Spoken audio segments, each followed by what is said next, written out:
and sufficiently. A big family of 6 brothers, but never bothered about it and kept himself engaged with his studies. A student of science, Kalam did his engineering, and at the age of 30 years he was appointed in DRDS and was sent to NASA for getting training there. He was down to earth, ever attached with ground, always thought about young generation. He got the office of President of India after a period of 5 years. Office of President of India. He started giving lectures to the students of schools and colleges. He called himself as a teacher who visited so many schools, colleges of India. He did never use government amount in his personal life. Once during his presidentship, all the family members visited to him. They were 52 in number.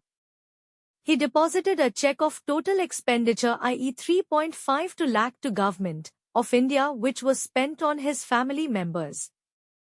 Such a man of honesty, integrity and devotion made him an ideal for so many people.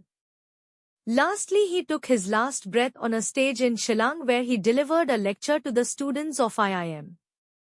In other words, what I want to say here is that the hard work which makes an ordinary person as an extraordinary person.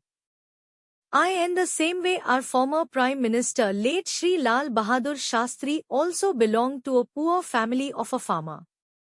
He used to swim and cross the river to go to his school as he could not afford a single penny for boatman. His hard work throughout resulted into success and he reached to the post of Prime Minister of India. Being from a poor family, he could understand the problems of poor fairly people, did a lot for farmers and soldiers. It was only Shastri ji who started a slogan of Jai Jawan Jai Kisan. It all earned a lot of praises and appreciation to him. Though he lived for a short period of life, yet he was recognized for his precious deeds to the country. Many more examples of hard work may be driven from the present scenario. 2 brothers Uttar Pradesh secured top positions in the IIT examination this year, 2015. They both are from a very poor family where their father works as a mechanic in a factory of Surat. Even he did not know the importance of such exams and competitions. Their father was not in a position to afford their college fees, but central government supported both the brothers by allotting them college fees and scholarships as